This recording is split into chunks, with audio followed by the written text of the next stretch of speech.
Hello, I am Bronze, the developer of Granvir, and I'm here to bring you through a special run of the Granvir campaign in multiplayer. I have a very special guest with a special announcement to make, and then we'll be chatting it up and crushing some giant robots with the power of friendship. So, the special announcement I'm here to make is that Granvir will be published by Gigatank 3000. We've been chatting for a long time and decided that I think we can make the game better together with the power of friendship, just like what's going to lead us to the end of this campaign.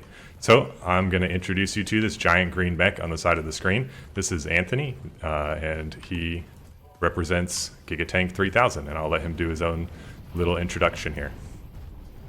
Hey everyone, nice to meet you. Bronze, thanks for having me. We've been talking for a while now, and I really love what Bronze is doing with Granvir. I think it's a great game.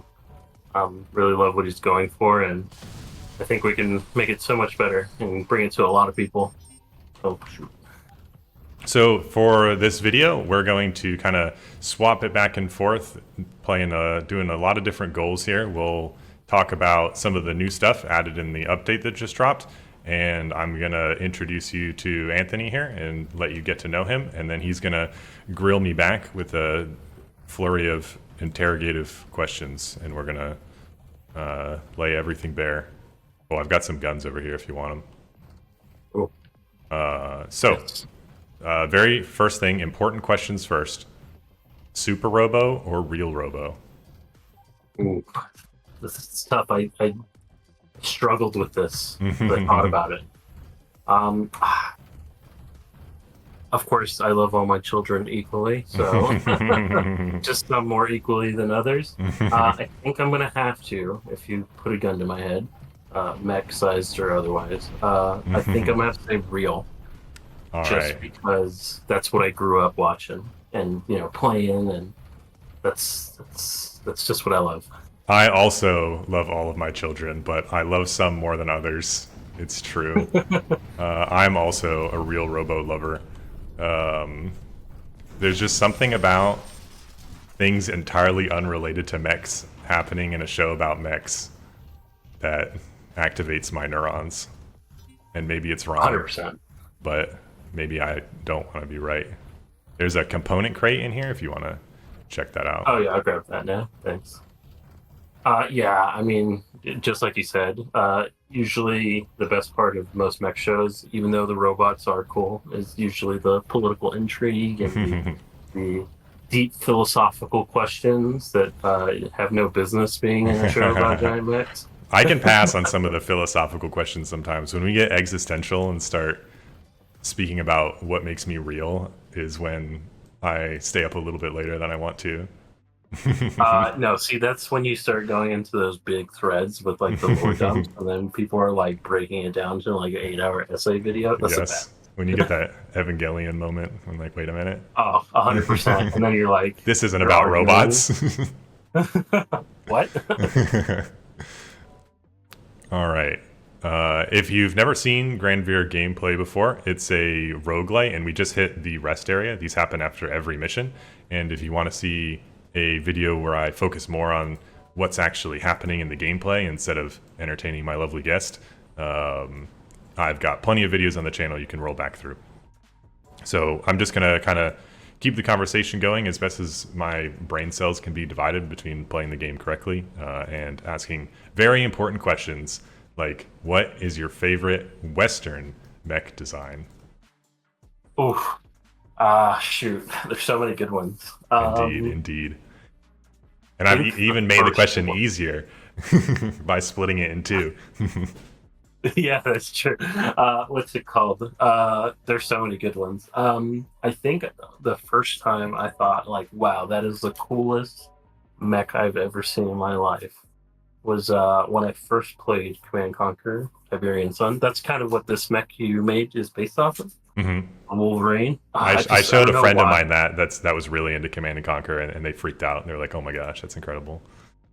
Yeah. What's it called? The idea of like a bipedal chain gun wielding robot. Just nothing beats it. It's like peak mech design, right? So if I had to pick, it was that. Like if you were like pick like three, I'd be like Mad Cat Atlas from BattleTech. Oh, I'm a Mad Cat enjoyer. That was certainly in my early exposure. One of the first mech games I played Ah, was the original Mech Assault on Xbox, yeah, and that I that it wasn't the cover mech, but they really loved that thing. You could tell there were so many missions where it's like, and you're going to be in the Mad Cat. yeah, 100%. That's like peak BattleTech. That and the Atlas, right? Oh yeah, the Atlas is like I feel like the heavy staple. Like you build homes out of the Atlas. Yeah, I get it. Like, and I'm sure there's someone like screaming at the screen. Oh, it's like it's the Warhammer or the Rifler. You're like, no, you're wrong, sir. I'm It is sorry. I have the such Atlas. limited BattleTech exposure. I'm sure I'm going to say hilarious things about it because Mech Assault really is my like biggest exposure to it. And why Honestly, I'm gonna say you could do something worse. I'm gonna say something awful and say that I don't even know what the real name of it is, but my favorite Western mech was from uh, Mech Assault, and it was called Uziel. I don't know what it Hmm. actually is. I'm pretty sure that one like isn't the BattleTech name, but I don't really know. But it had jump jets, and you could like charge up these like big electric laser attacks, like lightning Oh yeah, the balls. PPCs. Yep, Yeah, yep. I have no idea what any was because Mechasol is the little baby game for baby gamers, um, compared Yeah, to what actual especially on BattleTech PC, is. right? Um, let's see. But no, it's called the Uziel. Yeah, Okay. no, you're right. Oh, good, good, good. I have a little bit of cred, the smallest sliver of cred, perhaps. Let's Hey, see. you made a whole game, so I think you can be allowed some slack. All right. And then the follow up question, of course, to what's your favorite Western mech design is what is your favorite Eastern or Mecha or whatever you want to call it design? We understand the I division of the think, two, so. yeah. What's it called? No one would dare confuse the two. Not all mechs are made the same, right? Mm, Um, honestly, I really like the ones that are grounded in realism. So stuff like Pat Labor. yeah, I haven't Um, seen Pat Labor, but those designs look so good. I've seen a few clips too. But yeah. when I find time to Uh, sit down for an hour and a half, maybe I'll watch some Pat Labor. yeah, you should. The show and movies are great. What's it called? Especially if you like that political intrigue, slice of life kind of entertainment. Definitely good stuff. Um, stuff like the Spider Max from like Ghost in the Shell, just Mm, those ones that are obviously not super weird, but very much. I mean, they're different, but like they're still very much grounded in real. I really like the realistic, heavy kind of like mechanical, industrial look to a lot of these mechs. mhm. Not to say I don't love like a good Mazinger Z and Evangelion style mech. I think those are cool in their own right. They're just cool in a different way. Mhm. You're making me choose, so it's not fair. I had a funny realization about Ava's after seeing the new Gundam designs for the new series. Mhm. Because everyone was like, these designs, they look so weird. And I was like, there is something weird about it. And then I realized what I was looking at is that I was looking at what was essentially like the T posing version of that design. And Mhm. it made me think about like, okay, I've seen that same thing of Ava's, and if I really distill it down to like, doesn't Ava look cool while T posing? I was like, I don't Yeah, really think so. When I think of how cool Ava's are, I think of it like all hunched over and like walking through the burning city and stuff like that. And yeah. I think it's a all lot of the about the design is informed. pose and how it looks Yeah, in action. And then they released like the model kit of what that design looks like, and it's in this cool pose. And I'm like, oh, it looks cool now. How did that happen? yeah, for sure. Like, I think. I think Gundams are really cool. You get such a variety. Like Gun Tank is like obviously right. Is like one of my favorite Gundams and stuff like that. But I think it's much different compared to like a real life one, right? Because not everything is informed by like realism. It's a lot of it is about styling and Mhm. cosmetic, and that's fine. Aesthetics are cool. It's just like I don't know. I have a hard time divorcing big clunky machine from, and most super robots are like super fast and like skating all over the place, almost like dancing. Yeah, I It's love like those like technical fights too, where it's like everybody's yeah, got these like weird limitations, and it's less so about, well, it's awesome, like how much they believe in themselves. That still gets me. yeah. Don't get me What's it wrong. called? I think that's why like some of the more like grounded Gundam shows are my favorite. Hmm. Like Iron Blooded Orphans and stuff like that. Hmm. Uh, just because it tries to marry those fantastic designs with like a little more realism. For sure, it's a good blend. There's some ammo and stuff over here. If it's A medium reactor if ammo, you I need it. will gladly take it. I just spent my life Oh, it's savings on light. a reactor in that last rest, which is why it took me so long. Oh, you're all good. Okay, let's see. All right, so what was your final answer on your favorite mecha design? Ooh, if you get push comes to shove, I'm gonna say gun tank, man. Gun tank. So All right. I feel like I would betray there myself if I didn't. That's fair enough. Fair enough. You've got some bias. Can't deny it. A little bit, a little bit. And I'm then okay. one last question that's super important is who would win in a fight between your two most beloved Eastern and Western designs? Oh my god, it's not fair. Oh, that's so not fair. Well, That's at like, least you picked like a real Robo design on both sides, right? So um, yeah, right. there's a there's a Uh, chance. what's it called? Man, I'm gonna have to say gun tank Yeah. because if we're comparing it to the Wolverine, it's like not Isn't the Wolverine like kind of a grunt, more of a grunt unit? Like, yeah, it's like a how it's many like how many 20. Wolverines do you think one Oh my gun god, it'd tank be could like take 50 on? of that easily. I mean, gun tank's already pretty OP as it is. Did we loot this spot over here? I don't think so. All right, let's see here.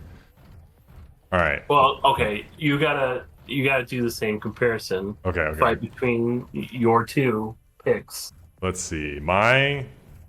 There's a shoulder gun in here if you want to grab that. I know you don't have a shoulder mount yet, but got 6 whole inventory slots. We can squeeze it in. My favorite Western design is probably just the one that has been I've been brainwashed to like by it being on the cover of Mech Assault, which was I think the Cougar is what they called it in Yeah. game, which is like a pathetic little light mech. Oh wait, no, sorry, no, I said Uziel. No, my brainwashing. Oh no. It's I love all those like little medium. I love the medium mechs and the light mechs from uh, BattleTech, so I get them all jumbled sometimes. Yeah, Um, like they're so fun, like Spider and stuff like that. hmm. There was one I don't remember what its name was, but it was like a really fast one with like the most pathetic armament of all time. But it was so fast.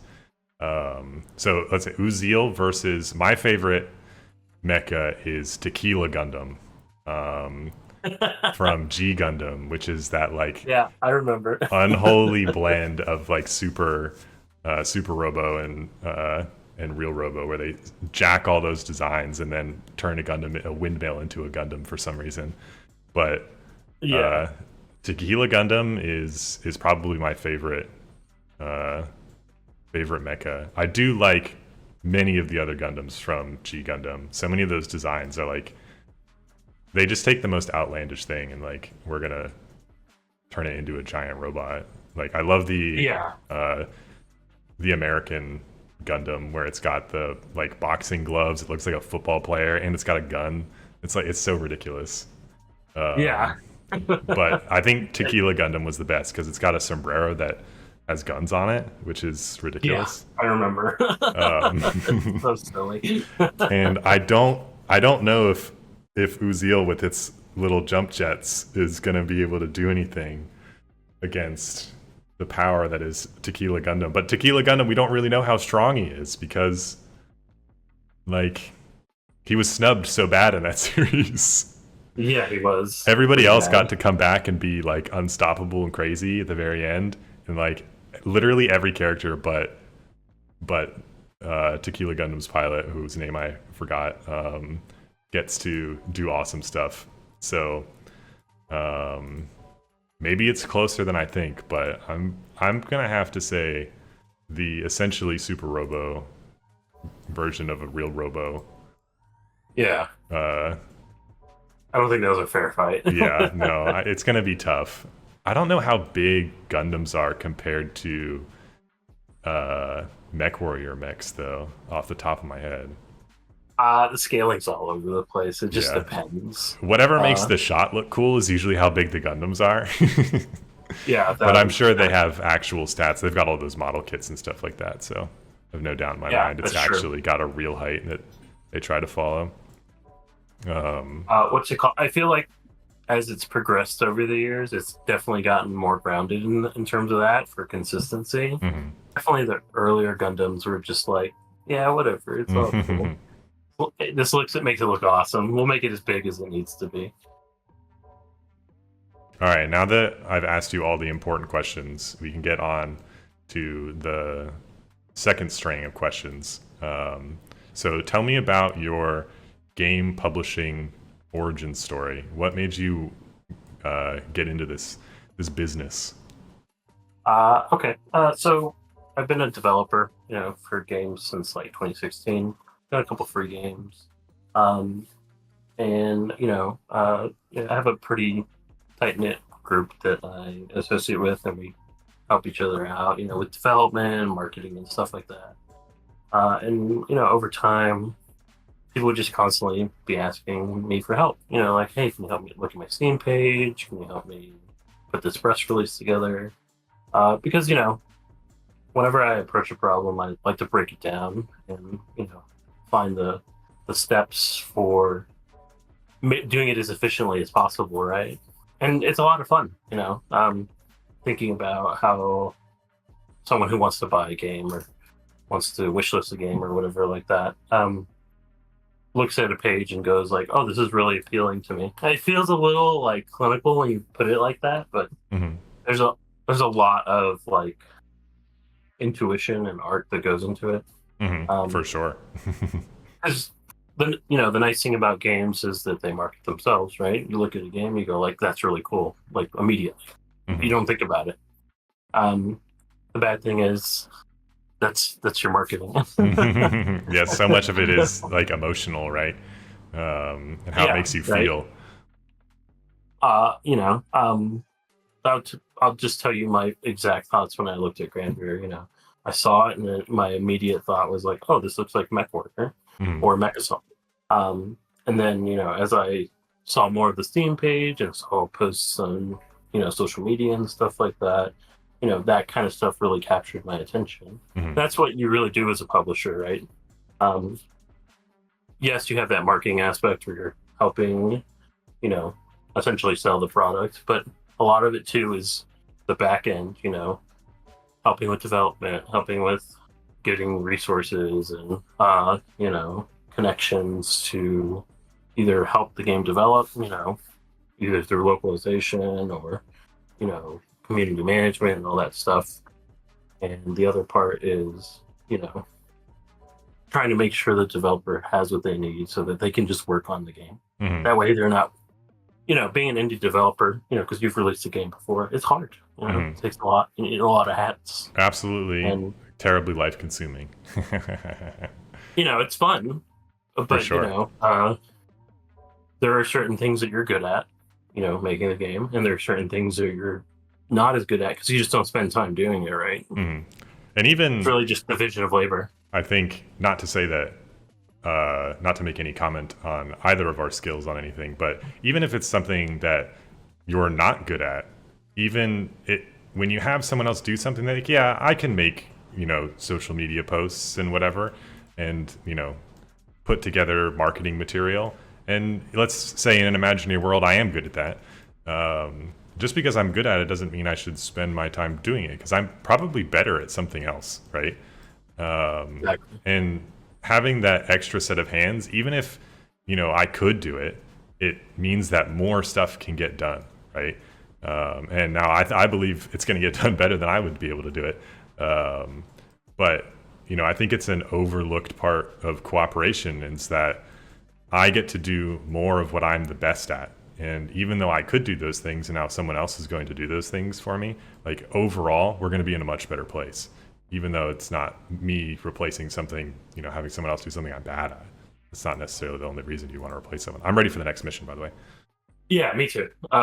Here, just hopped in the map screen. And that's exactly right. Many hands makes the work light, right? Hmm. I don't know. At least my style with publishing and stuff like that is, and a lot of publishers get a bad rap, especially bigger ones, because they deal with dozens, if not hundreds, of developers, and you're just another file on their desk. I really believe that, like, when I do something, you should understand why I'm doing it, and I want to involve you in the process so you have buy-in. That's my whole philosophy on this kind of stuff. Yeah, it's we've been practicing it already, and communication makes everything easier. Everyone's on the same page. Hmm. And I've definitely appreciated that experience about it the most. I'm not in the dark about anything. In case anyone has those fears about me, something happening that I don't know about. That's not happening, and it hasn't happened in all this time that Anthony's been helping me out. So rest Yeah, assured. what's it called?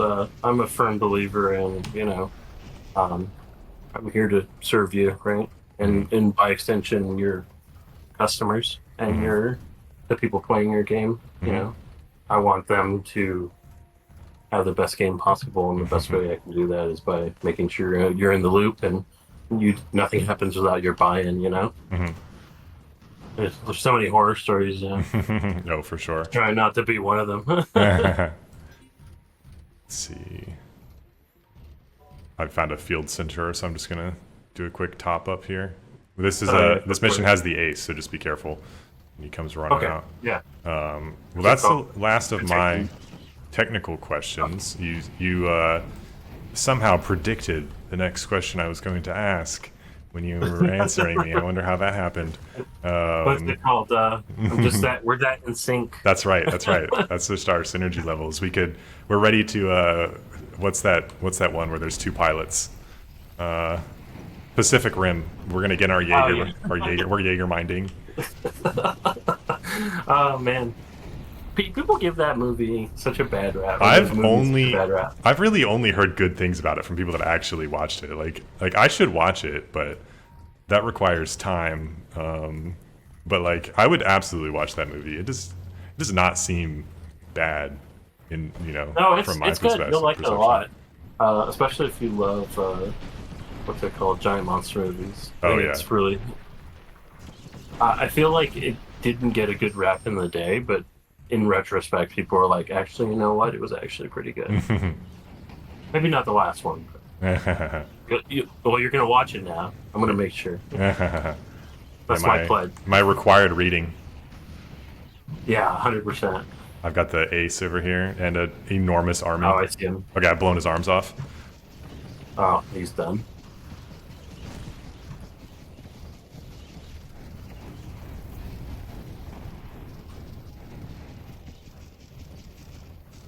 Hopefully he can give us his legs. Those are some of the best legs in the game. They're really weak, but have a lot of mobility. Alright, I like to destroy the satellites on the satellite array mission. Let's see. Oh, the torso. It's good for either of us. It's got extra sight range, so...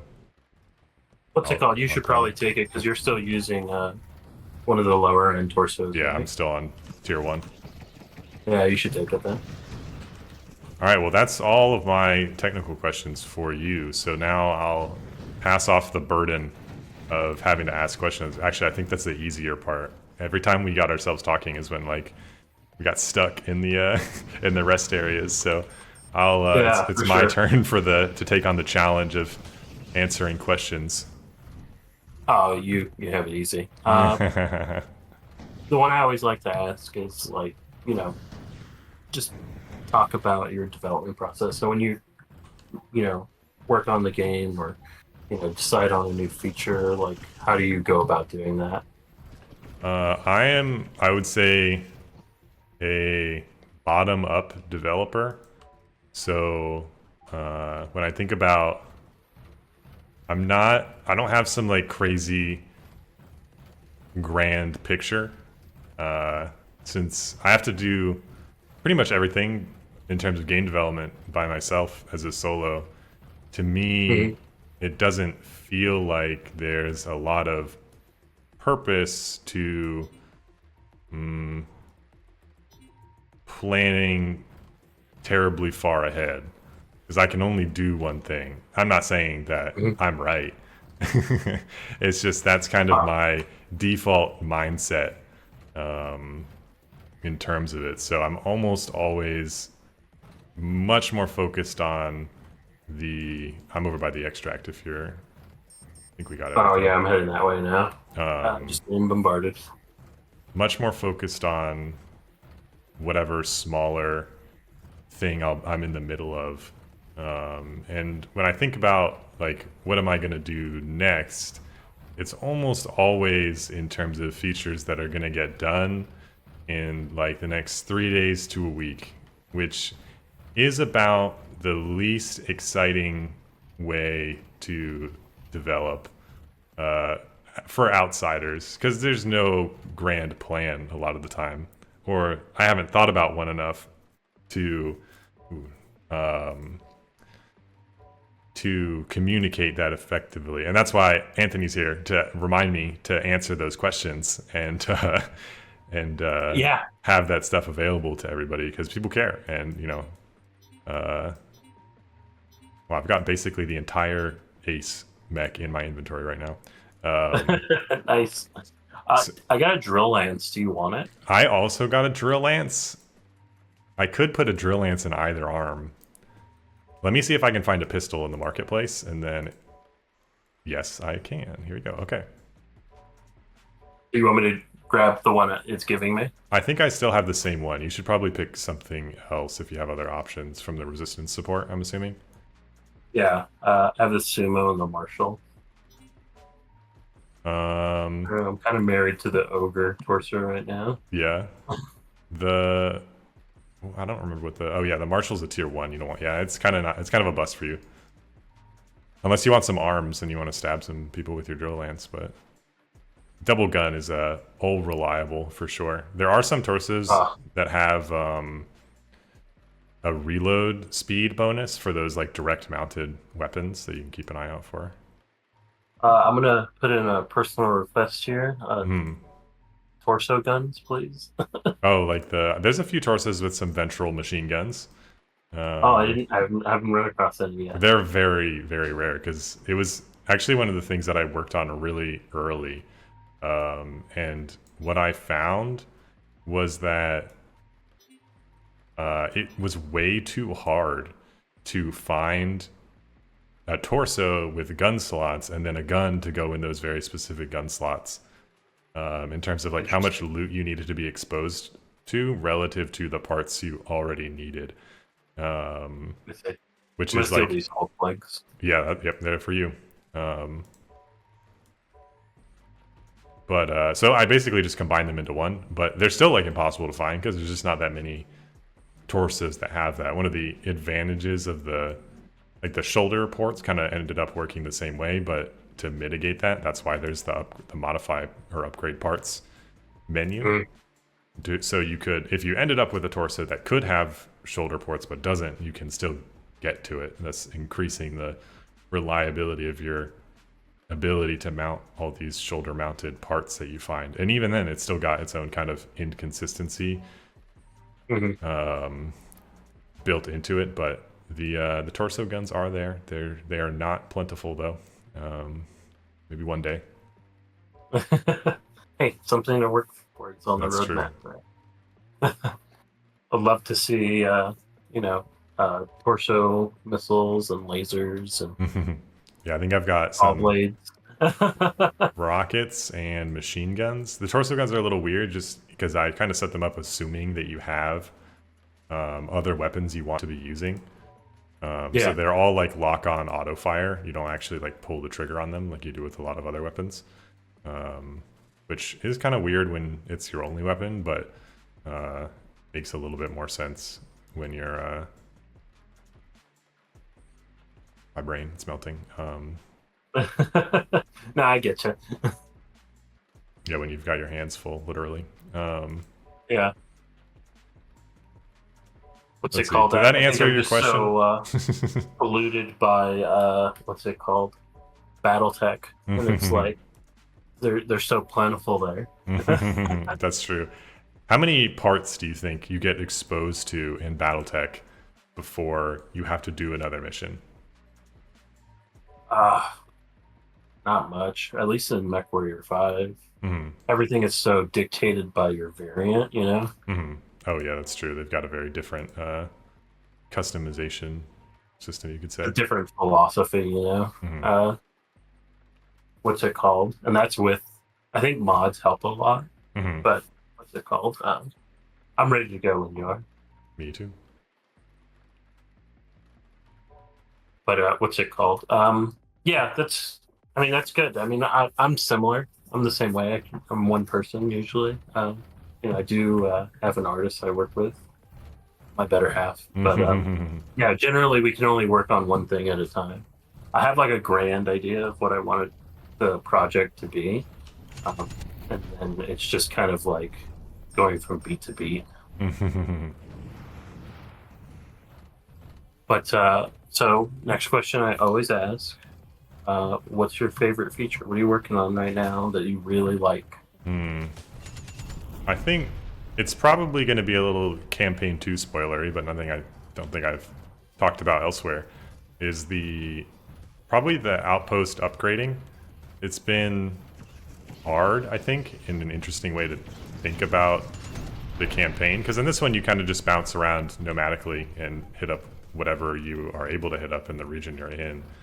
But Mhm. campaign 2 is all about upgrading that outpost and being stuck at the same one. It starts out with just the bare bones that you would need to get ready for the next mission.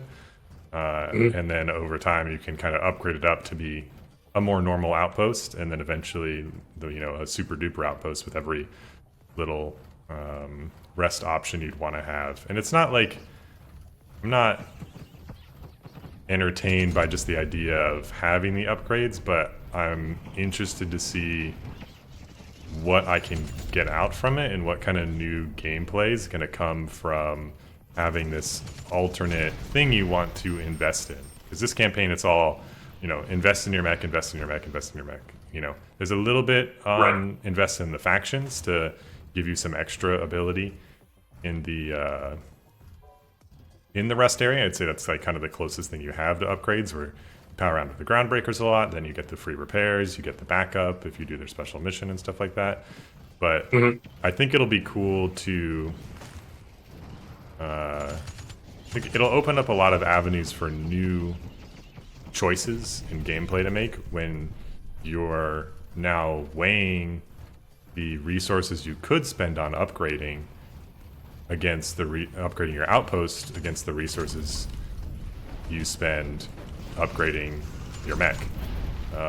And I always want you to have to choose between different options, and I want you to feel like you're pulled in a bunch of different directions. And when you end up getting pulled in a direction, that it feels you get something worth it. And then next time you play, maybe you'll choose the other thing.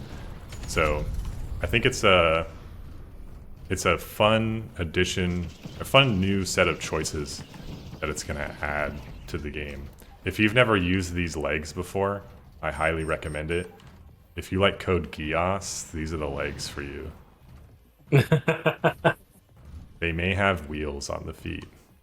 These ones I dropped right here. Oh man, you know what that means? These are heelys. Or, That's right. roller heels. I didn't even talk about how I much I do love love the both Code GIs. Geass mechs, though. Those are so good. Yeah, they are. Short-lived show. I wish it went on longer. I don't know about that. It's still going on, and to It's mixed just compared reviews. to like Gundam and stuff like that. It Oh feels so yeah, short. yeah, for sure. There's something to be said though about like a 24 episode series that just starts and ends, and then if they want to bring it back, it's like a zombie. But you know, Sure. you can sit down and have that. Maybe sit down a few times and have the full experience. Oh Yeah, geez, oh I'm geez, definitely. I bit off more than I could chew over here. Where are you, King? Ping, ping, ping, ping. See you. Are we not doing the Manufactorum? Is it? We already did it. Is it not available? Oh, we did. Yeah, Oh, okay, that makes sense. that was those groups of 4 dudes all jumping Oh, us that from makes sense. space. It was different from when I did it by myself. It's much easier with another person. Yeah, Especially when you're stabbing them. yeah. It can always feel like the next wave's coming from behind you when you're playing solo. If other people roam up while you're focused, but with multiplayer, it changes everything. I'm loving that torso head. Oh yeah, it's got the little eyeballs. Yeah, I love the camera look. This one has a Uh, funny origin story of how I made it. I made this one as 3D modeling practice, and it's not based off of anything mech related, which is usually how I practice. I'll pull up something that's just not that shit has no rights being a giant robot and try to like figure out how to make the design elements of it work for it. I'm remiss to say what it looks like. I don't want to invoke any bad will.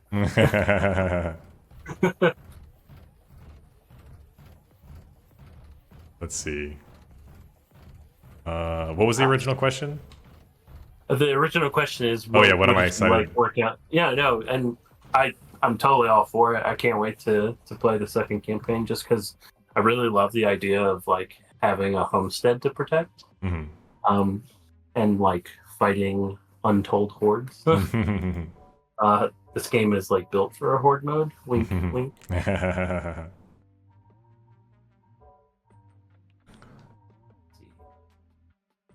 You know, I've tried the quad legs, Yeah. and I can't tell if I love or hate them. I have a friend who loves them. I don't blame you for hating them. Their animations are goofy. You end up stepping, like the step frequency is way too high. I need to reanimate them. But I think that's part of it. Also, I feel like they don't move that fast. yeah, they're like they're not the fastest in a straight line, but they can dash a lot. They typically have really low dash heat, and they've got a really strong jump most of the time too. Yeah, that's why I like them, because it feels like you can go in any direction really quickly. It's something you don't really experience much with the default controls, but if you put it into strafe mode, which is just a toggle that your legs will have in your Granvir controls, the spider legs all have the same forward speed, like top speed, as they have side top speed. So you can change directions a lot faster on the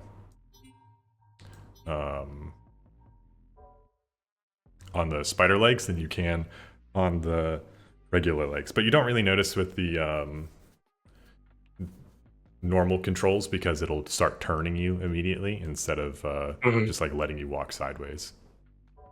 Yeah, for sure. It doesn't feel as like you have a lot of inertia with regular legs to go in a particular direction, whereas those you can kind of pivot and react in different directions really quickly. Especially in like close quarters. Definitely more geared towards like guns than like, let's say, melee. Yeah, for sure. There is a torso usually munitions vendor. I can buy it for you if you want. It's a tier 1, but it's got 2 shoulder mounts, and it's one of the ones that boosts the reload speed of your mounted guns. Oh yeah, for sure. And Let me see if there's anything. give you a shoulder mount too. that would be pretty Were good you to do. looking for anything in particular? Were you going full melee or no? No, I'm just doing well right now essentially. I'd like to replace my torso with something that has shoulder mounts, but this one's really good, so that's going to be hard to do. But just one gun, one melee right now. I've got a tier 3 gun though, so it had to be a. And I love the drill lance, so you have to fight me to get that out of my Oh, hands. I have a berserker plume. Do you want that? I already have one. You should probably buy. You can have. I'm giving you one too in the squad depot, so you can put it in your shoulder slot. If you buy the other one, you'll have two. I also found a hornet's nest, which is the back-mounted lock-on rocket pod. So Oh, you're spoiling me. yeah, you've got some choices in that squad depot there. I'm gonna hit the lay low for us.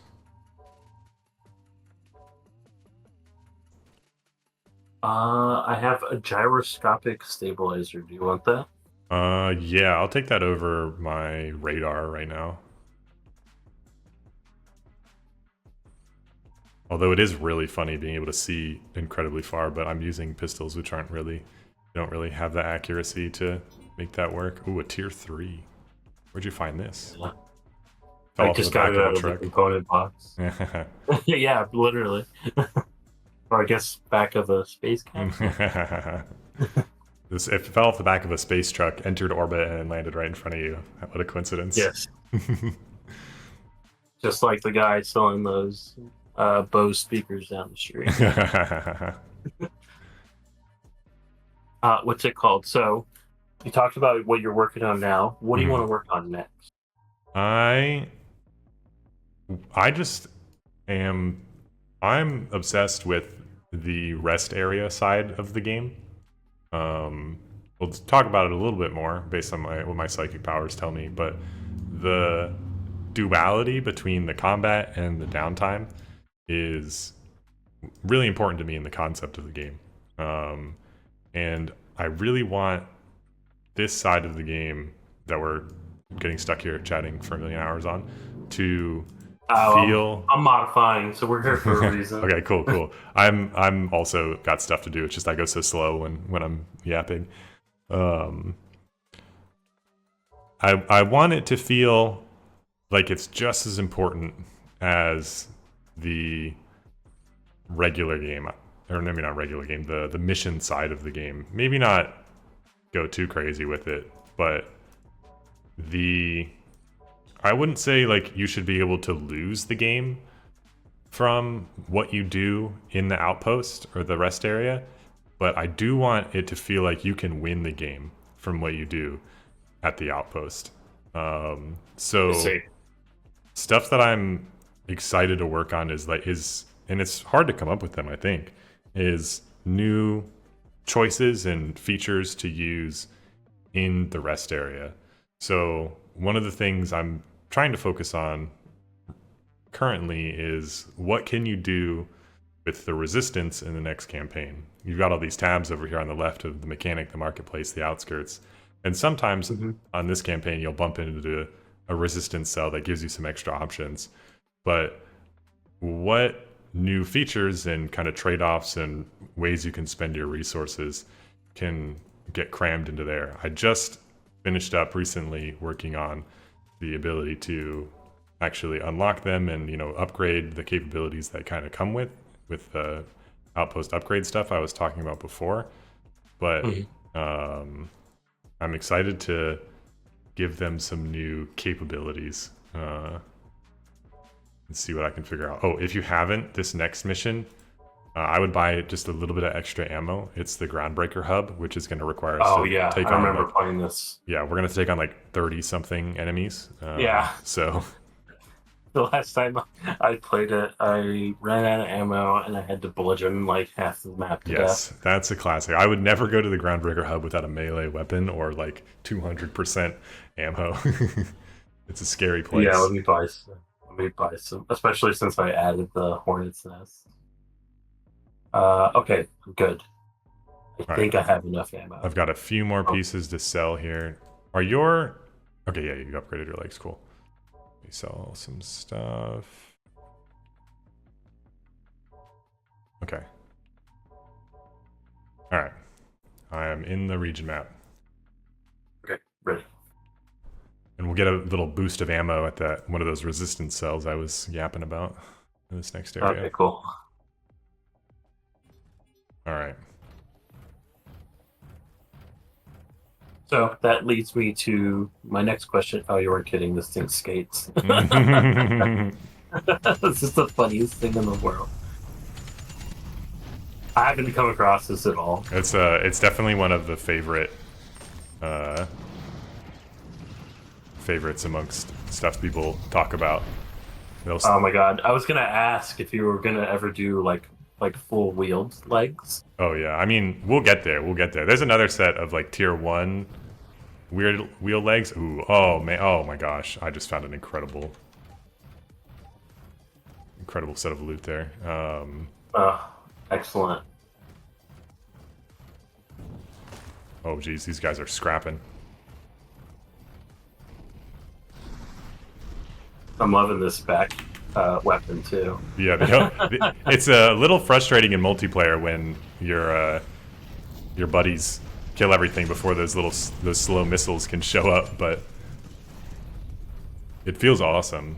I feel like those, like the lock-on weapons, the main weapon type of armored core. I feel like.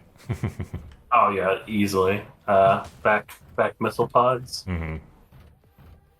Old reliable, man. I've won so many Armored Core 5 missions with them. And like dueling Gatling guns. I love the. I couldn't stand them personally, but you know I can't. I still have to acknowledge them as your bread and butter, but I always would immediately swap to whatever like direct fire back mounted guns. I just wanted the highest projectile speed, the highest damage, lowest fire rate. So I always went with the stun needles. Nice jump. That was awesome. I caught the tail end of that. Oh, that's so funny. Tony Hawk Pro Mech Pilot. You have another game right here. Easily. What's it called? All right, so my next question would be, so what's like your general design philosophy as you like when you make the game? Like, what are you looking to do? What are you trying to convey? Like, what's the, I guess your like thematic pillars when you're coming up with stuff? I would say I'm a gameplay focused developer. You know, this game could be about, I don't know, like kittens or whatever, right? And I'd still be like, okay, well, what resources am I gonna have to use? Like, and you know, how do I win? How do I lose? Like, what are the risks you have to take? And then like, what are the tiny little cool things I can use? You know, and it's less about. I think a lot of people, and rightfully so, I wish I was a little bit more like this, want to give you an, or maybe not want to give you, but maybe focus on trying to develop how the game makes you feel. You know, and you, like a story game, right? What I always think about, for better or for worse, is what the game lets you do. It's about, to me, satisfying gameplay fantasies, and less so. I'm not necessarily thinking about, you know, making you feel like a powerful robot or whatever. Of course, I want you to, but I'm thinking about what individual things can I give you that are super cool, like what you've got right now with like those boosting legs on skates. Like, you know, who doesn't want to do that? That would be so cool if I could do that. And you know, or like I want to be a giant mech with a big rifle. Or I want to have a drill lance. Like, it's, I think about these tiny little pieces of gameplay, going back to that bottom up developing. And I could have taken one of the new weapons in the update, and I forgot. I took a stinky, boring reactor. So okay, I have access to them. Do you want the Brilliant Edge or do you want the Claymore? It's the Brilliant Edge. That's the new weapon. Is this the laser blade? Yeah, that is your laser katana. Peak. Yeah, let me throw it in the squad. Excellent. Um, See, you could have had two. Could have been dual wielding. True. That's I can't bring myself to go melee only, especially if I'm not planning it from the beginning. It's so hard. You have to get the perfect legs. Yeah, I'll It's- be your I'll be oh yeah, your true. gun support. It's definitely much more achievable in multiplayer, is what I would say. So yeah, I mean, to me, it's all about gameplay, which is a not. I don't think that's the best. You should care about everything. But what personally motivates me and like what I'm excited to sit down and do is add these new little gameplay and satisfy these like little very smaller, thing I can do fantasy. But there's tons of different approaches, I would say, right? Like, sometimes it's about, the story, and sometimes it's just about, the general feel and like creating vibes, like a horror game, for example. It's got is its vibes. That's what it's about. You want to Right. make people feel immersed so you can make them feel what you want them to feel, not necessarily about, having the greatest moment to moment gameplay of all time. Most of those, maybe not most, but a lot of those games that are, good and give people exactly what they want, you just walk around and press E on stuff, and I don't think that's bad. I think that's awesome that you can make a game like that. Yeah, for sure.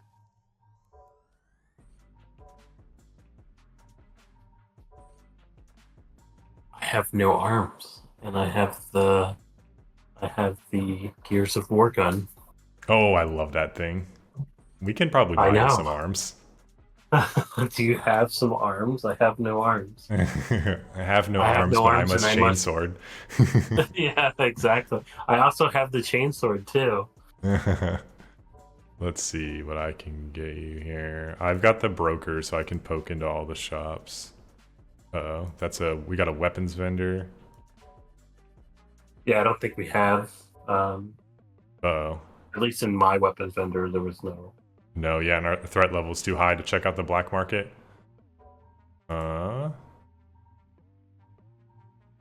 If we lay low, will it?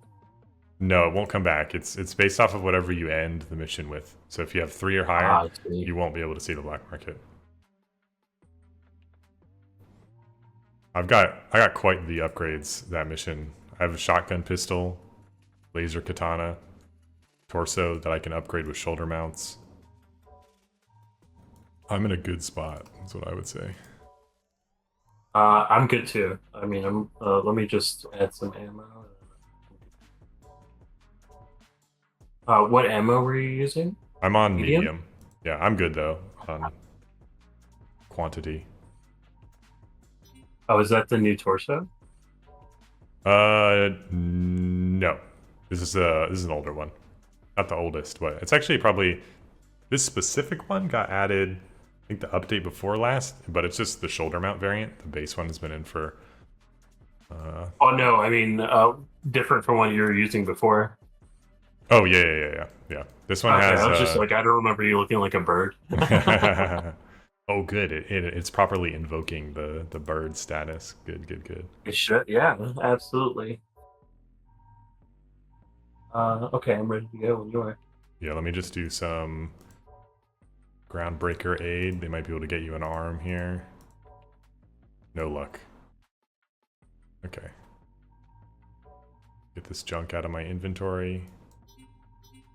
And ooh.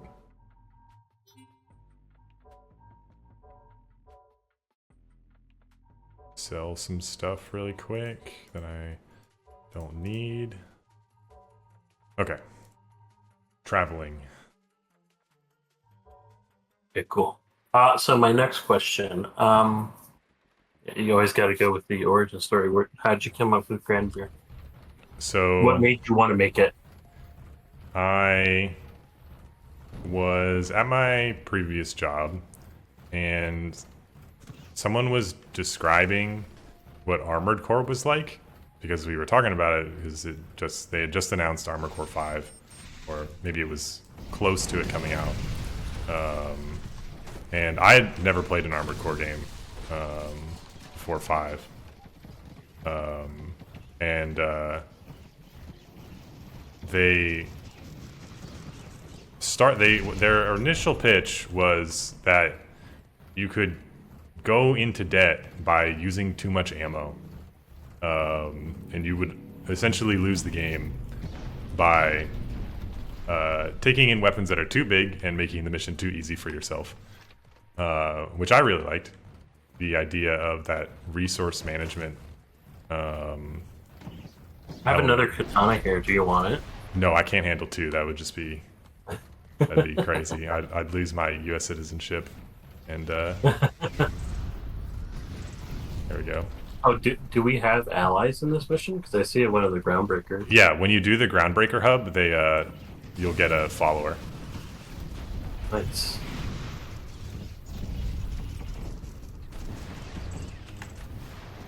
Let's see.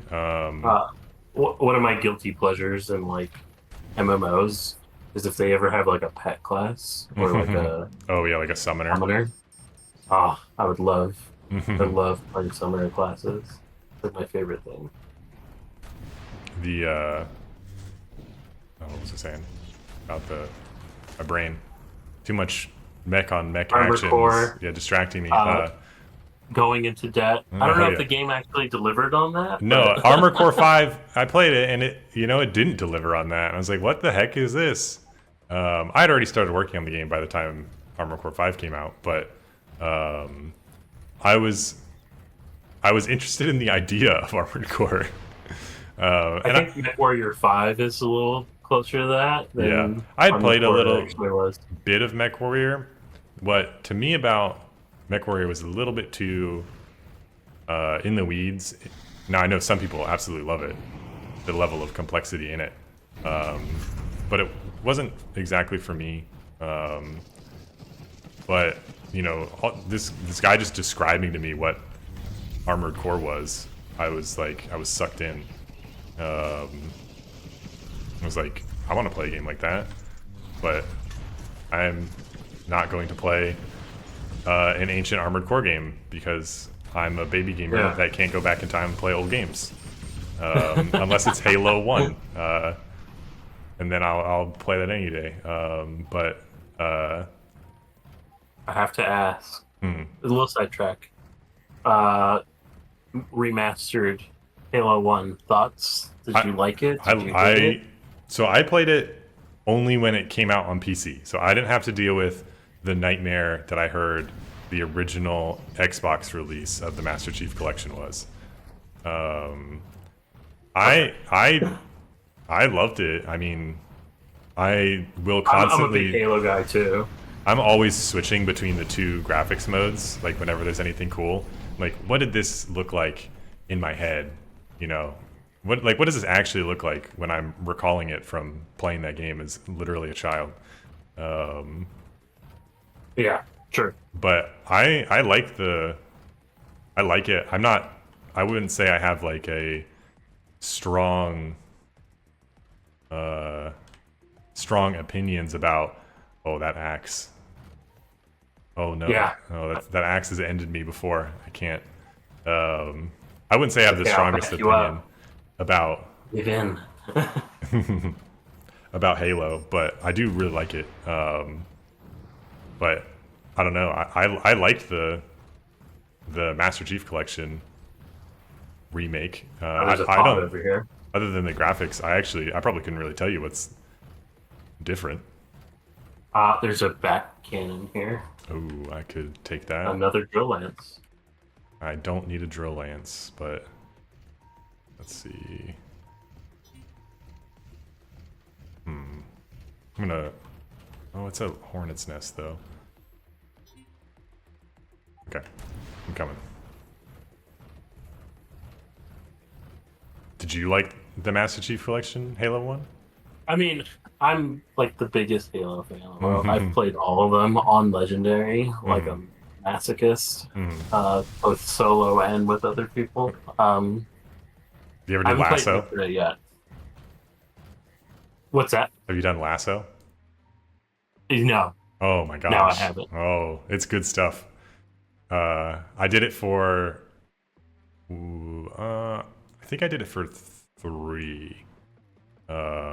I'll usually do. I always play Halo multiplayer with Iron Skull on at least. So I've done all of them, but Yeah, Halo 2, Legendary Iron Co-op. That's fun. Halo 2 is way too hard though. Oh my gosh. yeah, That one and two. Oh my god, yeah, I would one say wasn't one's the as bad, but hardest, two or was not the hard. hardest. Yeah, two is the hardest. Then one is hard, and then three is like, all right, we're getting like I legendary's feel like like, they give you so much more tools at the yeah. beginning of three Hmm. versus one and two. One and two, you're struggling. You're struggling. And then Reach was really hard. Yeah, I love Reach so much. Yeah, it's a good game. Ooh. Okay, I distracted you. Yeah, yeah. Sorry. Uh, The uh, your inspiration. yeah, and then I had been playing a lot of games that were absolutely not mech games in any way. Like Persona 5, I had just gotten into that series. Mhm. And that's probably what I would say made me feel like I wanted to make the resting side of the game so important because the game is essentially a dungeon crawler. Yeah, But there's such an important element of bopping around between your dives into the dungeon and like the days going by as you live your life as the perfect Japanese school child. yeah, So like just that element of like, oh, how am I going to spend my time was really engaging to me. And that's the part I ended up liking about Persona the most, which is funny because, you know, it's got this entire combat and dungeon system. I'm like, yeah. Let's just get to the part where I can go to school and get a perfect grade on all my exams. Hurry up, come on, get out of my way, enemies. I'm trying to rank top of my class. I've got a tier 3 cooling block if you'd like that. yeah, sure.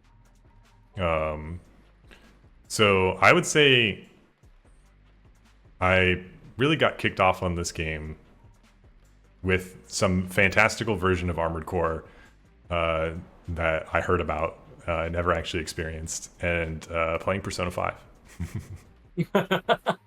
That's so funny. I don't think anyone would have thought that. I think most people, at least for me, it was like, oh, this is just like, BattleTech, and Hmm. you know, that's my initial. But if you told me like the inspiration to this was Armored Core being heard secondhand and playing a lot of Persona. Yeah, Grapevine Armored Core, and Japanese School Child Simulator. That's what inspired Yeah, me. that's y- see, now you need to throw in your like required Shinji reference.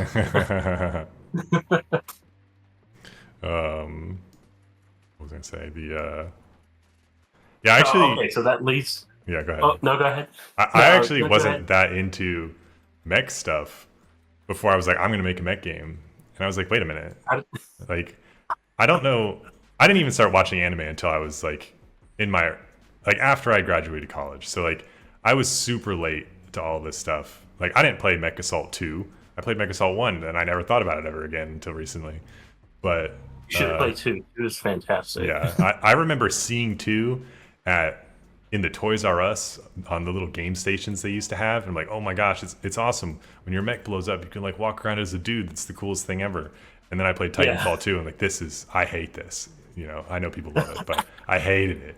Uh, Gotta be careful. People might riot. No, it's awesome. Listen, it's awesome. I hate it. What's it called? I know I'm getting like phantom neck pain from playing at the Toys R Us or Walmart. Oh my gosh, yes. Craning your neck up to watch the play. I'm 6'6", so I don't have that problem. Yeah, right. You're like 12 years old looking up because they for some reason put the TV above the display case and have the controller. It's so you Good don't luck. stick around. They're trying to get you out of there. They just want Yeah, to show okay, you tell that. the big shiny.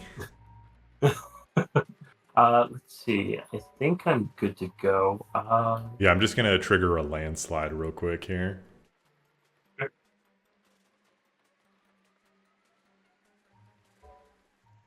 Since I've got Do all you this think extra ammo. Is that good? tune-ups are worth it, right?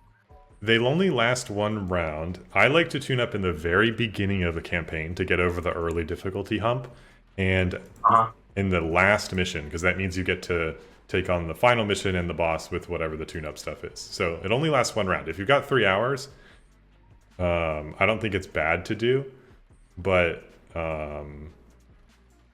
ultimately, like, I think right now we're full clearing missions without a Yeah. lot of risk, so I would not do the tune-up. But it could also, set you up well for the next mission, so you take less damage in this one because you've got, you're able to hit one more dodge because you've got the extra heat or the extra speed or whatever. Yeah, yeah. But to me, tune-up is best for the beginning and the end of a campaign. Makes sense. Because I've been doing it since I've had spare hours. Yeah. What's it called? Well, you kind of answered what I was going to ask next. What game are you hooked on currently? Is that different from Persona? Are you still Oh, I playing mean, Persona? it's hard. It's such a long game, and so much reading. I have a terrible issue where it's not. I love the story and everything like that, and the characters, but I've been playing that game since it came out. I'm bad at sitting down and playing a game. To be fair, there's a lot of Persona games. Yeah. And they are all like at least 20 to 40 hours each for main storyline, never mind side quests or replays. So trust me, I don't blame you. I would say, can I say the Monster Hunter Wilds beta? Oh, you enjoyed the new Monster Hunter? Oh yeah. Okay, this might be controversial. Okay. I've got some heavy ammo I can give you, by the way. In the squad depot. I hated Monster Hunter World, and I love Monster Hunter games. I'll tell you why. You didn't like World? Interesting. Okay, I'll tell you why I didn't like World. The gameplay, fantastic. Peak. Okay. Probably the best Monster Hunter. Their multiplayer sucks. Yeah, I play, and it's not, and to be clear, it's not any better in Wilds. You can play the beta though. It's up and they added an extra day to this weekend because of the PSN outage to date this. Okay. But You got me. they're doing a beta this weekend and next weekend. But it's crazy how hard it is to play that game with your friends. In the beta, you have to join their lobby, join their link party, join their environment link, and then when the two of you walk out to hunt a monster, you will see the same thing. You can hunt the monster together. Right, that's what I hated about World. Yeah. I hated that you had to repeat content. Oh, the yeah. You mean like in terms of like fighting the same monster again and again?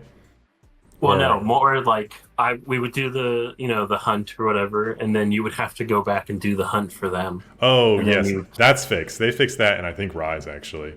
So they're making progress, I would say, which is something that has really impressed me. Paying attention to Monster Hunter development is seeing the game not, it's not sprinting towards exactly what I want it to be in my mind, but every iteration to me, it feels like they're making it better and better and better and better. Like when World came out, World came out on PC, which was like, oh my god, that's crazy. Yeah. And then 100%. It had that big delay in content. And then Rise came out, and I think it still had that delay, but it was a lot smaller. And now Wilds is coming out, and it's just coming out on PC and PlayStation at the same time. And no, it's such a change from before. Yeah, but I think it's also like Sony. They've been really pushing to get their games on PC. Yeah, which is great because that's where I am. It's about me. Yeah, but it's a series that I feel like is always taking a step in the right direction. They don't fix everything that I personally am unhappy with every installment, but it's hard for me to say it got worse in terms of specific things. I understand that Rise and World have a lot of differences, Mhm. But to me, that's a difference in goals, not a difference in like, you know, how good are we at doing these specific things in the game. Mhm. But yeah, the like World definitely did not feel like it wants to be a multiplayer game to me, or at least in the way that you want to play it with your, with your buddies. Would you hop on and say we're Yeah. gonna hunt monsters? It still feels like a game that has multiplayer, but like there's a lot of unnecessary difficulty. I feel like to some aspects of the game, and Yeah, I felt there's like it was like everyone was just supposed to have beaten the game at least once, and then you played together, yeah, as there's some opposed heavy to ammo over like. here in this depot. Okay, cool. There's First, another brilliant edge over here. ooh, let's see if it's better than mine. um, Damage boost 3.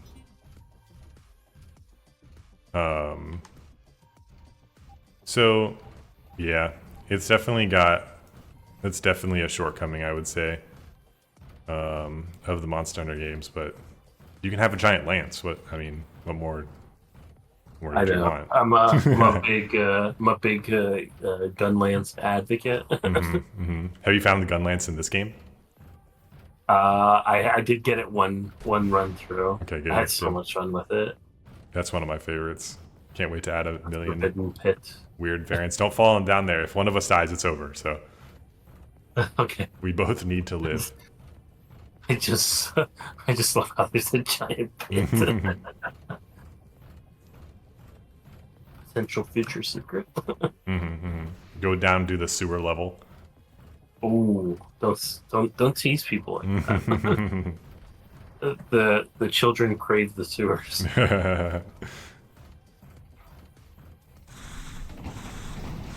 Oh jeez.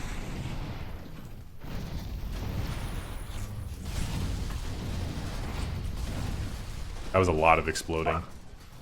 Yes. What was our Uh, topic? I so forgot. it was what games were you playing now? Yeah, so definitely Monster Hunter.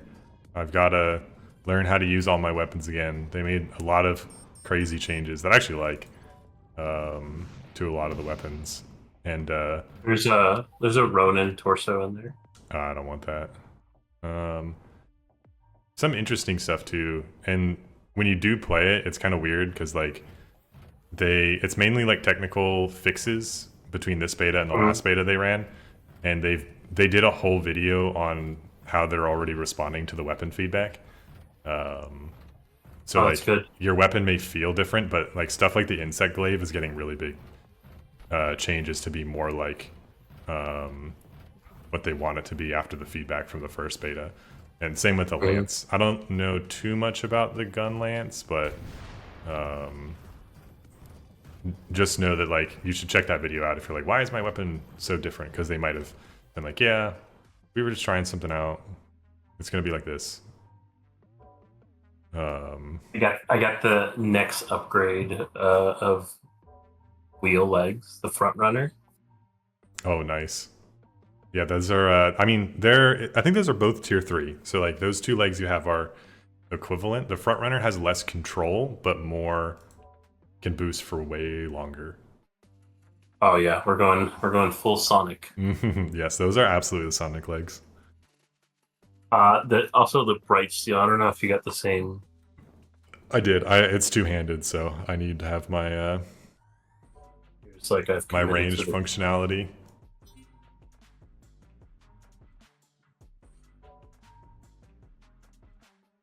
I've joined you in the booster leg supremacy. We're officially a bike gang now. Yes. I don't have wheels on my feet, just rockets, but it's good enough. Let's see. Oh, I could buy that big arm for my. Yeah, let's do it. I have credits and I'm gonna spend them. Yes, that's what they're there for. I look like an abomination, but I'm here for it. Oh yes, you've got the what's it called? Christmas Story build where you've got legs on a flat top torso and you look like a lamp. It's so funny because the top torso looks like a Picatinny rail. Oh So yes. You it just gotta feels mount like, your giant cannon on top of that. oh, I wish.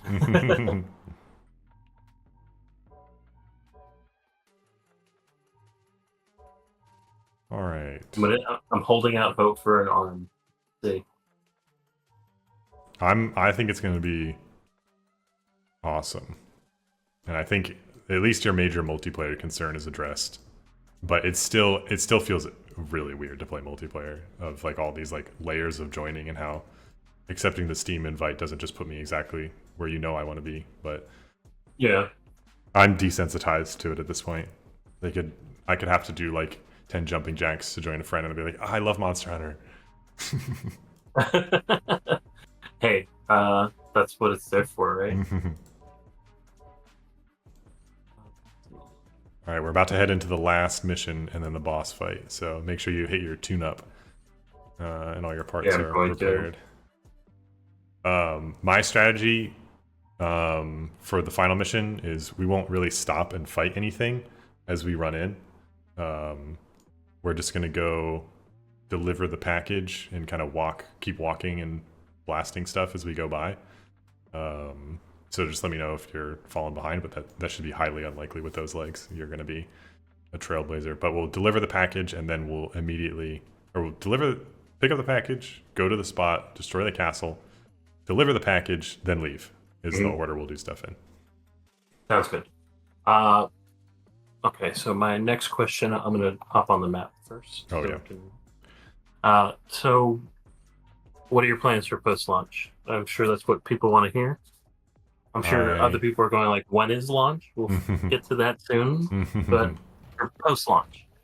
I definitely have no intention of stopping development. I love game updates. I don't know. Something about that new content. And I know it's a little controversial these days, that, you know, people call it the drip feed or the or you know, you'll get this roadmap and you'll get an update every 6 months. That is not my intention. My last game, I did weekly updates for years. They're not like going to blow your mind and change everything, but you know, new parts, new stuff to do in a bunch of different parts of the game. But I want to add more campaigns, more parts, whatever cool mech thing you've ever seen. I want that in the game. So I just want to keep adding more of kind of what you already see, basically. I have no intention of stopping after release. It's just to me, in terms of development, it's a very arbitrary point in the development of the game. It's if you can kind of tune into the demo patch notes if you're kind of curious what kind of standard that stuff is held up to, because I did regular updates in the demo. I don't know if I can commit to doing it every week like I used to back when I was working on the game full time, but I want to update it as much as possible. Oh, castle's over here. If you want to blast it.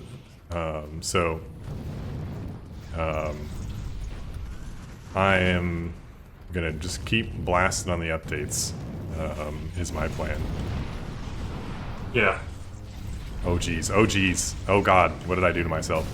That was funny. What's it called? I mean, based on your previous game, Airman, you gave that a ton of support. So, you know, if you're watching this and wondering, like, hey, what can I expect? I mean, that's like the gold standard right there. You supported that for a really long time. So, yeah, I mean, I just like adding new fun little tidbits of gameplay, and it's all set up for that content pipeline to go full blast. Here, come over here just so we don't accidentally get you toasted. Once I plant the package, we need to run, just so you know. Yeah. We'll go out the same way we came in, is my plan. Okay. And then we're going to run through this little corridor here. Okay, let's go. Uh-oh. You getting out okay? Yeah, I'm good.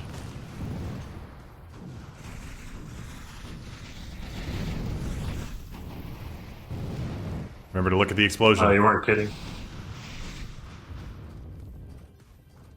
That was nice. I haven't gotten this far, so this is all new to me. Oh, jeez. This is pretty nuts. This is worthy of a final mission. Yeah, it took a lot of iteration to get here on the final mission. It was not fun originally, or maybe not fun. There was not much to it originally. It used to just be you go to the castle, and then once you break it enough, the boss falls out of the sky. I see. But I think That's cool. I love the gap. yeah. I think I figured out something good on this one. I'm very happy with the finale here.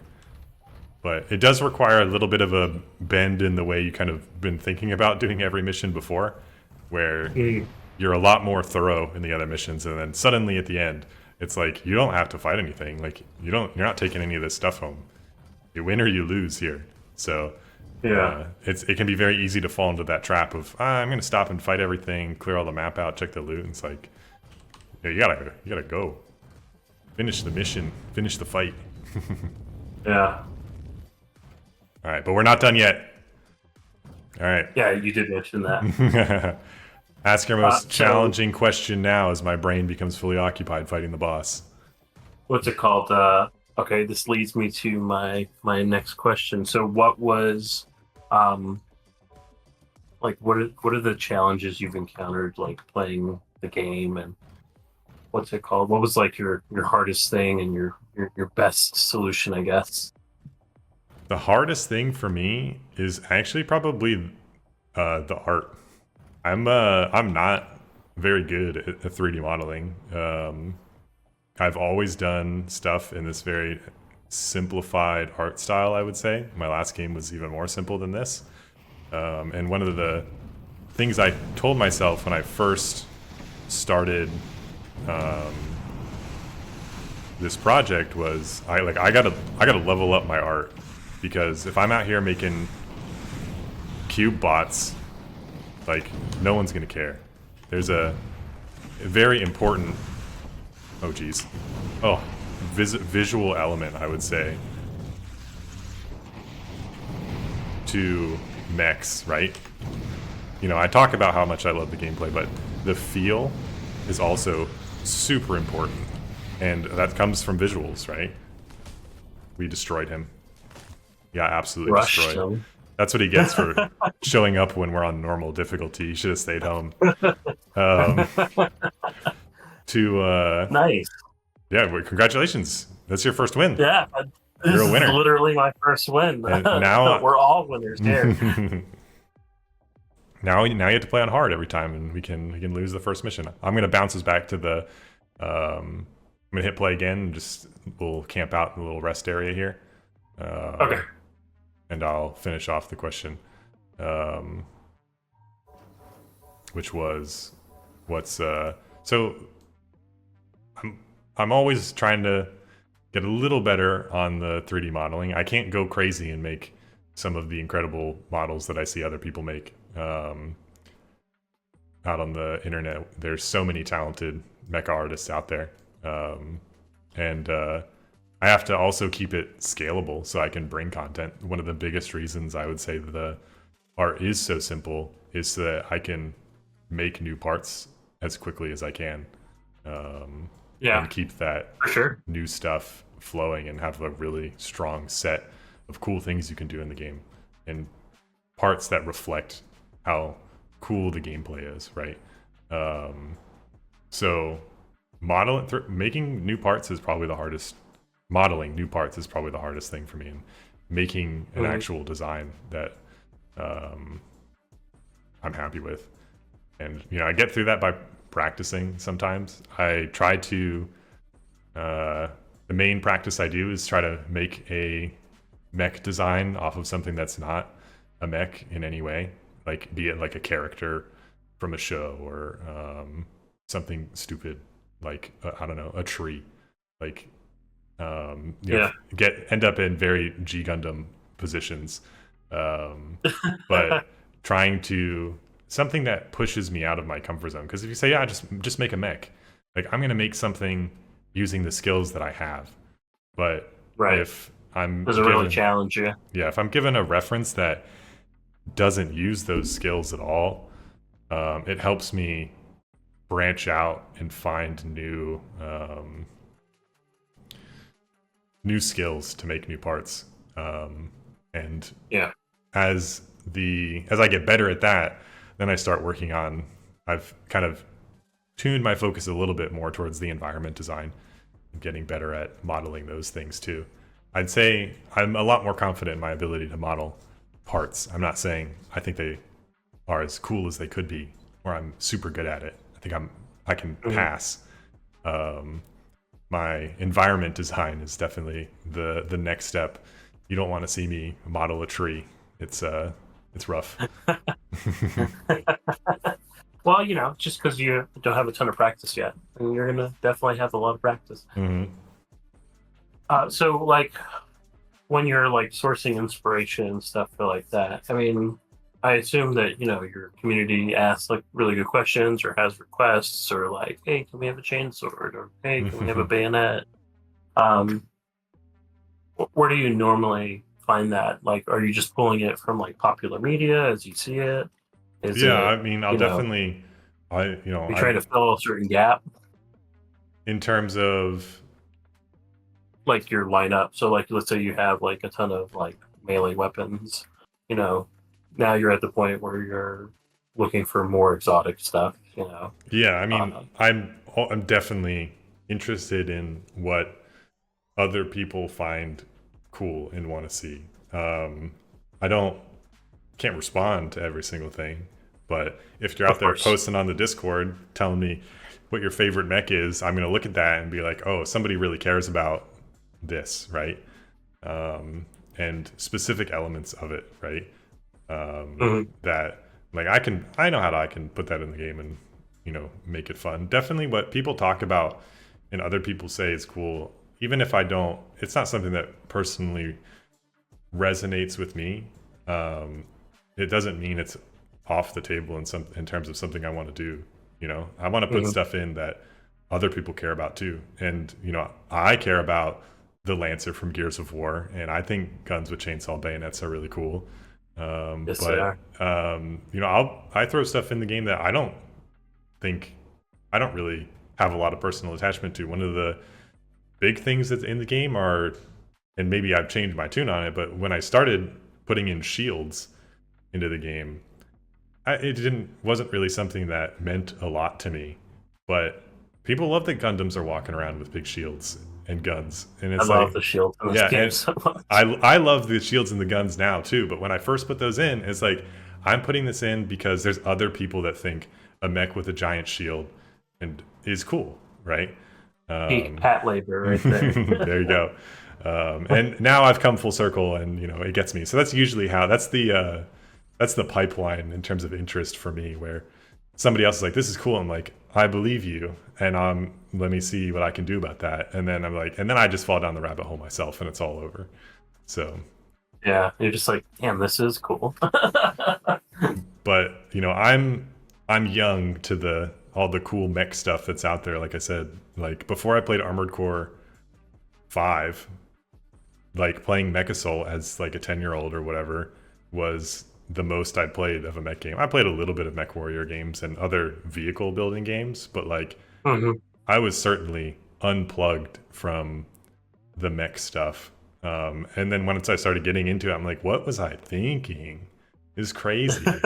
I was having a conversation with someone who I started watching anime with, and we remember the conversations of like what we liked in the show. We watched Full Metal Alchemist together. We're like, oh, I love the Mhm. political intrigue and how it balances out with the action. I hope we can find more shows like that. And then I went on to not watch Gundam for 3 years.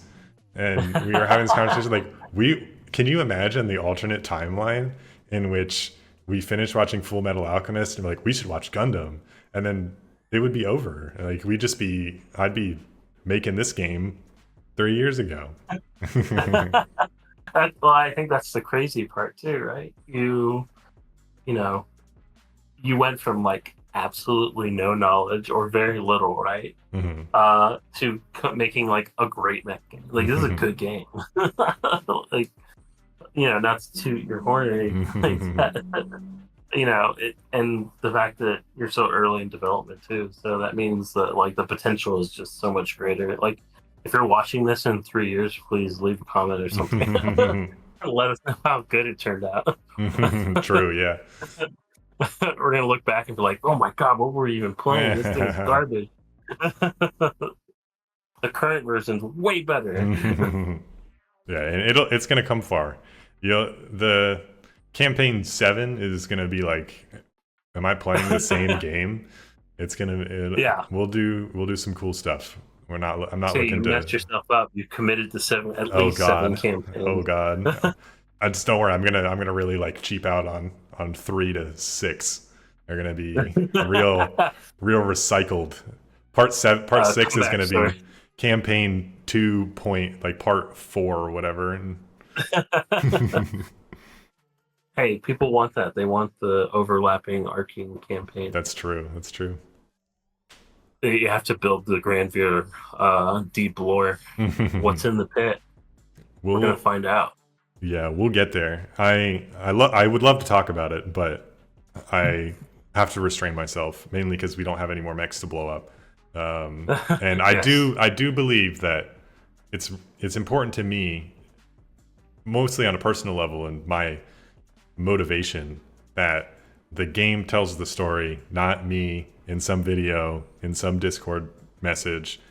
It needs to go in the game, and in private, I'll go off on the lore and talk for however long about what I want to do. But what counts is what goes into the game, And if it's not in the game, it's not doing itself any favors. And I can't just ask somebody personally to believe in all, whatever story stuff and lore is going on. Yeah. To have to go read the wiki to catch up. It's cool when you've got lore that's deep enough where people can do that, right? But that works because there's a surface level that's still satisfying and intriguing. And I know I'm not there on the surface level either. And I definitely want to flesh that out more. Because I promise there's lore. I promise. It's stuck in my head, and it needs to get out of my head and into the game. For sure. Okay, so we'll wrap this up. So I'll ask one final question, and Sounds then good. I'll let you go. What's it called? And it's a two-parter. So first one, favorite weapon. That's also very difficult because I put all the weapons that I love into the game. I love a big lance, and you can get a big lance, and power of spiral energy, and the drill lance is in there. I love that. Like I talked about it earlier, the chain sword. There's a scythe that's also a gun. I have to. It's got to be. I'm going to narrow it down at least. It's definitely the hybrid weapons. I love the hybrid weapons that have the melee functionality and they're also a gun. I think the most recent one I did was probably the chainsaw bayonet rifle, but I don't know. It's probably. This is hard. It's got to be the lance, the loaded lance, as I call it in the game. It's my favorite melee weapon, and then it's also got a gun.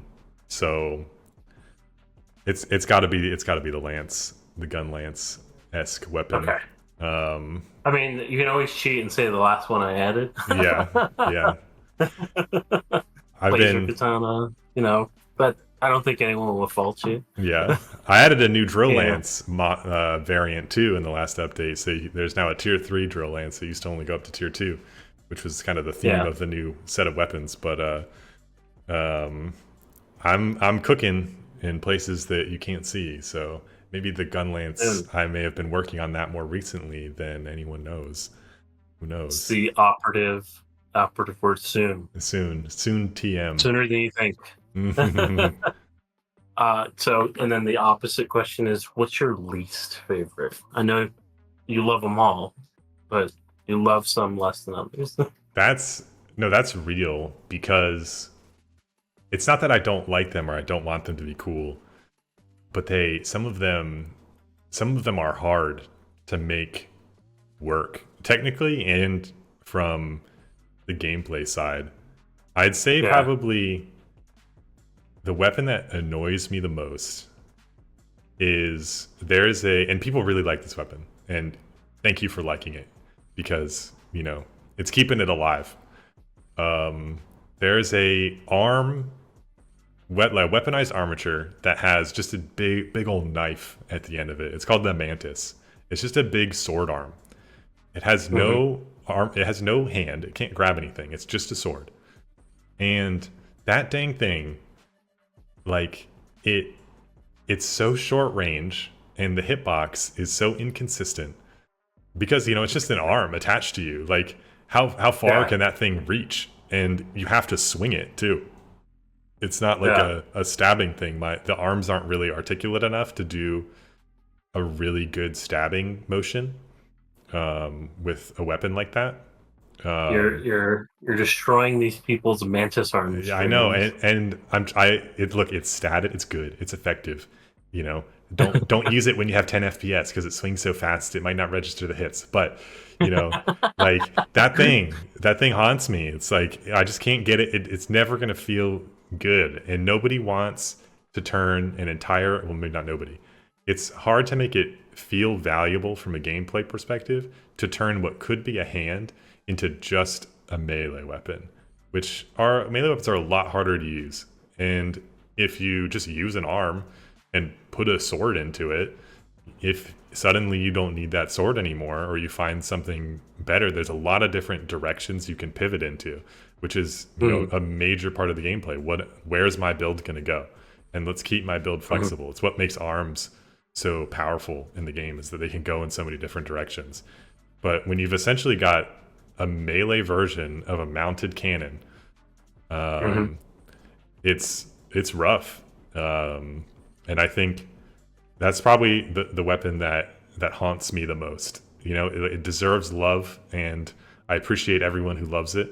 I know all two of you are out there, um, but it's one day, maybe one day it'll get its redemption, in which it just turns into essentially a ranged weapon, and I just decide I'm not going to try and solve the problems it has, and I'm just going to turn it into something else. That's hopefully the lovers of it I can don't know. appreciate it. Like my philosophy on that kind of stuff is like I actually quite like the arms that are like single purpose, like the gun arms and Hmm. the The gun knife arms are arms and cool. I stuff. like those. Yeah, I mean, it being ranged obviously has a little more utility. But I always try to think of it in the perspective of okay, if I'm trading off this flexibility, what is it giving me? What am I min maxing here, right? Hmm. So maybe it's really strong, maybe it's really tough, Uh, maybe it has like a secondary that makes it a little more versatile. Hmm. And I think that is I see. I thought you were going to say the pile bunker Oh no, because I love the pile bunker. Oh my gosh, people people are so uh like black and white on the pile bunker. People love it and swear by it, and it's some people hate it. I the pile bunker is beloved to me. I think the thing, the best part about the pile bunker in this game specifically, is that you can get one right at the beginning of the game. In fact, you can get two. That starting Yeah. arm can be upgraded into having two pile bunkers. And if you're going to go melee only, it's one of the best things you can do um, to uh, increase your ability to do that. Because one of the nice things about the pile bunker is it does so much damage that Oh, I know. it just blows away whatever you hit. Which means that a lot of the times when when the enemies are gonna explode on you and do a little bit of that melee damage tax, they're nowhere near you because they're busy flying all the way across the map. So Yeah, I did notice that the physics go a little crazy on that, and I'm not against it. I love yeah, you've that. got to have some fun when you've got ragdoll mechanics. I feel like it's a bit of a wasted opportunity to not. I love when I hit the pile bunker, and there's just like a wall right behind the enemy, and they just go directly back into it, and their arms spread out as their body gets stuck there. That's the stuff that I use the pile bunker for. But there is some frustration in using it for sure in the element that it like you can't use the pile bunker with a pistol in your hands. I would say that's probably its biggest weakness. For sure. But yeah, It feels like a better either like offhand weapon, Yeah. if you want to deliver the pain up close, or it's a good multiplayer weapon. yeah. But I think feel like it needs one more thing to be like, I think amongst the top tier in terms of quality of the weapon design in the game. I think if you could use your offhand that you're holding two-handed weapons in and attack with the pile bunker with your offhand and kind of like put the main weapon into like like a ready to unusable state while you punch somebody with the pile bunker, I think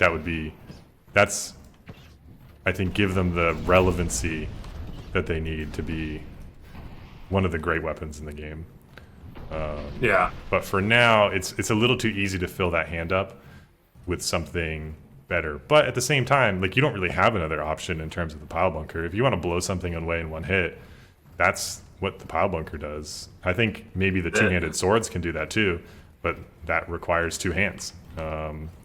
So in terms of an offhand weapon that can do what the two-handed swords can do, I think the pile bunker's a good choice. But it's tempting to fill that other hand up with a rifle or a second pistol Yeah. or something like that, or just a melee weapon that may look stronger.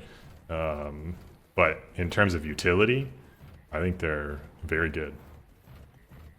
I think that's the nice thing about the game, right? So you can min max like this. You can create an unoptimal build for a rule of cool or anything like that.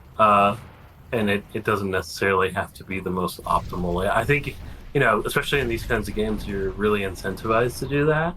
But you could easily just run, all melee and probably do pretty well. So you have some back slots. Or like, you can skate around, especially later on. So like I wouldn't feel too bad about that. Like I think there's like a desire like to fall in that trap where you're like, oh, everything must be useful all the time. It's okay if it's not, Yeah. I think about that too. Like, one of the things I tell people a lot of the time is that just because parts are in the same tier doesn't mean they're equally good. It's not about everything being good. It's about really how those individual parts can satisfy whatever gameplay fantasy you have. All of them should be usable. I want to be clear. Beyond like doing something redonkulous with your build intentionally, but it's less so important that every single thing is balanced. It's not a competitive game, Everything. Yeah. The fun to me in a non-competitive game comes first. So a lot of the times there'll be two weapons that are tier 2, and it's like, well, why would I ever use this over this? And it's like, well, you don't always get to choose between this or this, right? You don't pick all the exactly what gear you want to get yet. You'll see, wink. But you don't have a lot of agency in what you have, and it's about making individual things work. So just because having two things that could be presented at the same point in the game that aren't equal still works, and there's a reason to present them and not have them be perfectly equal. And it's added some texture to your loot pool too, right? Like you don't want if every single piece of loot that you found at whatever level was equally valuable, you know, you can never have bad luck on finding what you have. It actually doesn't really matter anymore because it's all equally good. I could find and put together whatever pieces, but it's about learning that what's in the loot pool and what you can use and what is good to be successful. And not just what is good, but what's good in your situation, right?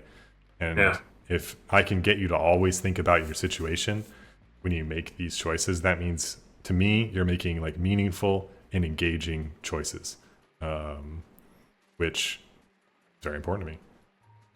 Yeah. I mean, that again leads into your idea behind the campaign. So, campaign one, like you said, it's very nomadic. You're just hard scrabbling your way across, trying to make do. Campaign two, which you talked about a little bit more, will probably give you a little more. It'll be a change in the way you operate, right? Certainly. I would say content. Yeah, I mean, I think it could be possible for someone to not really care for campaign one and like campaign two, or the other way around. I think agency is very important to people when they play games. To me, I don't really care. I love rolling with the punches. It's why I made the first campaign like this. I tried to focus on something that I really liked and felt like I understood. But I think it's okay to want to have that level of control, right? There's entire sandbox games where nothing happens to you other than exactly what you want to happen, and those are still fun. So, there's many different approaches towards making a campaign fun, and I'll tackle some different angles in the second campaign for sure. Cool. Well, I think that's all we have time for today, right? Yep, probably. I've started the second campaign just to have something going in the background here. What's it called? Thanks again for having me. It was really nice to introduce myself and talk about the game with you. I'm really looking forward to getting to know people in the Discord, in the community forums and stuff like that. I'll be a little more present. Yep. Yeah. Soon you'll be able to see him nice and highlighted on the sidebar in a color of his choice. Yes. So look forward to some more focus on community too, right? I'm focused on development, so it's hard for me to do everything that is worth doing and is fun for everybody. So it'll be nice to have that extra set of hands. So look forward to seeing them around on the Discord, which you can join from in-game if you're interested. Not in that menu, from the main menu. And you can get some sneak peeks on some development stuff. Most of it ends up somewhere else on a social media platform of whatever you're on. But I do sneak some stuff in early on the Discord sometimes. If you need a reason to join. And if you really want to, you can also join in on a playtest. I give those keys out to anybody who asks on the Discord. So if you want to play some multiplayer, the playtest is available on Steam. If you just want the single player experience, you can download the demo anytime. Everything you've seen today, you can do in the demo. And the multiplayer is the only thing hiding out in the playtest for you. So if you like what you see, go play, please. Tell me how much you paid it.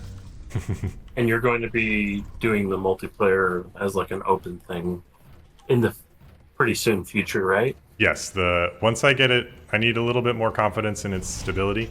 But eventually you'll just be able to join the playtest directly through Steam, and you won't have to go through me waiting to approve a batch or requesting a key on Discord. But I get back to most people within a few hours because I'm addicted. But you know how it is. For sure. And then what's it called? In the coming months and stuff like that, we're gonna have some fun community events. If you want to join the Discord, and we'll proliferate that on social media and you'll probably see the results of some of those events in game. Maybe I guess we'll see what Bronze thinks. You'll see what I can be convinced to do. My schedule, it's so busy. For sure. I'll let you take it from here, Bronze. All right, thank you so much for watching. Again, I'm the developer of the game, and this is our shiny new publisher. Hopefully, I can bring you a new video and show off some of the cool new features that come to the demo and playtests next time. All right, thank you so much for watching.